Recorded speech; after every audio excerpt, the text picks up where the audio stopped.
नमस्कार मित्रों, मैं आचार्य शंकर ठाकुर जी आप सबको अपने YouTube चैनल पर आत्मा की सूक्ष्म गहराइयों से स्वागत करते हैं। आज हम बात करेंगे शेयर मार्केट में यदि आप पैसा इन्वेस्ट कर रहे हैं तो ऐसा कौन सा उपाय करें जिससे शेयर मार्केट में होने वाला नुकसान कम हो जाए, शेयर मार्केट में किसी प्रकार का नुकसान ना हो। देखिए, जन्म पत्रिका में कुछ ऐसे योग होते हैं जिसके ना होने से यदि हम शेयर मार्केट की तरफ जाते हैं तो हमारा बहुत ज्यादा नुकसान हो जाता है। शेयर मार्केट के यानी जितने भी लाभ के भाव हैं, लाभ हम देखते हैं वो 5वें घर से देखते हैं, 8वें घर से देखते हैं और 11वें घर से भी देखते हैं, लाभ के स्थान को भी देखते हैं। इन सब स्थान में यदि शुभ ग्रह बैठा है तो लाभ के प्रबल योग होते हैं, वहीं यदि अशुभ ग्रह बैठ गया तो नुकसान के प्रबल योग होते हैं।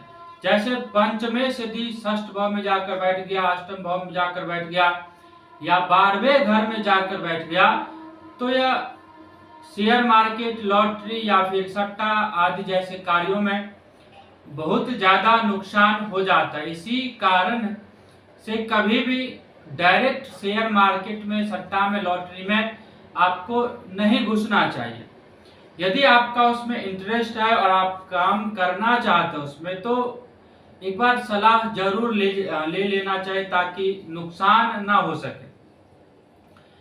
मान लीजिए यदि आप उसमें चले गए तो क्या उपाय करना चाहिए। देखिए, यदि आपके पास जन्म पत्रिका है तो निकाल लीजिए, और जन्म पत्रिका में दूसरे स्थान में यदि राहु देव विराजमान है और राहु के साथ यदि सूर्य विराजमान है, सूर्य युति कर रहा है या चंद्रमा युति कर रहा है राहु के साथ, तो यह ग्रहण योग लगता है। ऐसे योग में आपको जो है शेयर मार्केट में, सट्टा, लॉटरी आदि में इन्वेस्ट नहीं करना चाहिए। वहीं यदि आप करते हैं तो देखिए, शेयर मार्केट में राहु का आधिपत्य माना जाता है। सबसे पहले जो राहु ग्रह है शेयर मार्केट का स्वामी माना जाता है। हमें जितने भी अचानक से प्राप्त होने वाले लाभ है वैसे सभी जगह या सभी केंद्र को राहु देव उसके स्वामी माने जाते हैं। ऐसे स्थिति में यदि हम शेयर मार्केट में इन्वेस्ट करते हैं तो हमको शेयर मार्केट में इन्वेस्ट करने से पहले राहु मंत्र का जो है उपाय करना चाहिए, राहु के जाप करना चाहिए, राहु की उपासना करना चाहिए। राहु देव यदि शुभ स्थिति में है तो उनको राहु के जो नग होते हैं, रत्न होते हैं, वो भी धारण कर सकते हैं, तो हमें शेयर मार्केट में नुकसान नहीं होगा। देखिए, राहु के कौन से मंत्र को जाप करना चाहिए। ओम राम राहुवे नमः। इस मंत्र के जाप करने से आपको शेयर मार्केट में किसी प्रकार का नुकसान नहीं होगा।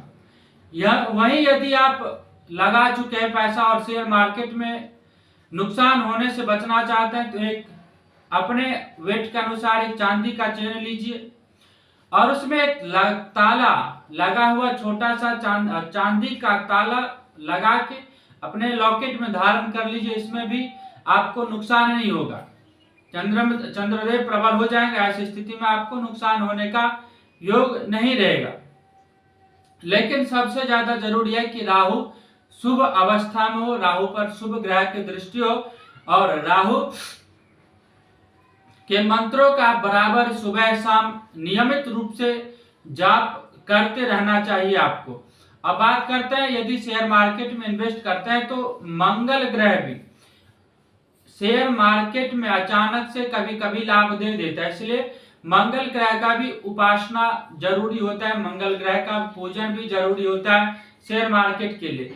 सबसे इंपॉर्टेंट है हनुमान जी। हनुमान जी एक ऐसे देवता है जो अचानक से लाभ दे देता है। यदि हम हनुमान जी को उपासना करते हैं और शेयर मार्केट में जाना चाहते हैं तो पता नहीं हनुमान जी कब प्रसन्न हो जाए और हमारे ऊपर हम जो शेयर मार्केट में इन्वेस्ट करते हैं उसमें हमें लाभ करवा दे। और राहु, शनि, जितने भी प्रकार के नवग्रह देवता वो सभी मंगल ग्रह के अंदर या मंगल देवता के अंदर यानी कि हनुमान जी के अंदर आते हैं। अब बात करते हैं एकादश लाभ के स्वामी है जो जन्म कुंडली का 11वां भाव है। 11वां घर है, वह लाभ स्थान का स्वामी है। यदि इस शुभ ग्रह की दृष्टि में हो, यदि इस पर शुभ ग्रह की दृष्टि हो, इस पर बृहस्पति जैसे, शुक्र जैसे, बुध जैसे शुभ ग्रह की दृष्टि हो, तो शुभ स्थिति में हो तो हमें लाभ प्राप्त होता है। वहीं यदि यह अशुभ स्थिति में हो, अशुभ ग्रह की दृष्टि इन पर हो, अशुभ ग्रहों से युक्त हो, तो हमें शेयर मार्केट में हमको धन इन्वेस्ट नहीं करना चाहिए। यदि हम ऐसी स्थिति में शेयर मार्केट में धन इन्वेस्ट करते हैं तो हमको नुकसान 100% होता है। यदि एकादशेश की दशा, अंतरदशा, प्रत्यंतर दशा में धन का नुकसान हो रहा हो तो धन संबंधित उपाय कर लेना चाहिए। एकादश भाव के स्वामी का पूजन पाठ करना चाहिए, मंत्र जाप करना चाहिए, इससे भी हमको कम नुकसान होगा। अब बात करते हैं जन्म कुंडली के जो 5वें भाव के स्वामी है, उसके उपाय करने से भी शेयर मार्केट में लाभ होता है। यदि आप जाने अनजाने में शेयर मार्केट में इन्वेस्ट कर दिए और अब जानना चाहते हैं कि क्या करना चाहिए, तो आप जन्म पत्रिका निकालिए और जन्म पत्रिका में जहां से लग्न भाव होता है वहां से 5वां घर देखिए। 5वें घर में जो नंबर लिखा है उसके स्वामी की आप पूजा कीजिए, उनकी उपासना कीजिए, आपको शेयर मार्केट में नुकसान नहीं होगा, लाभ के प्रबल योग होगा। इसी प्रकार जन्म कुंडली में 8वें भाव के स्वामी यदि अशुभ हो तो उसका उपाय हमको लगातार करते रहना चाहिए। देखिए, हमें जितने भी प्रकार का लाभ प्राप्त होता है वो सभी प्रकार के लाभ 8वें घर से ही देखा जाता है।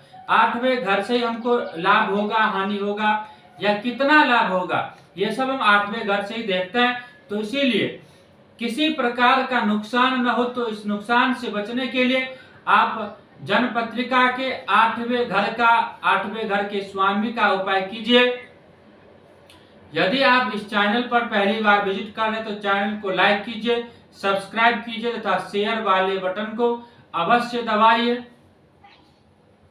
बेल आइकन बटन को दबाइए ताकि इसका लाभ और आगे जो एपिसोड लेकर आऊं उसका एपिसोड का जो नोटिफिकेशन होता है, सूचनाएं होती है, वो सबसे पहले आपको प्राप्त हो। तब तक के लिए नमस्कार।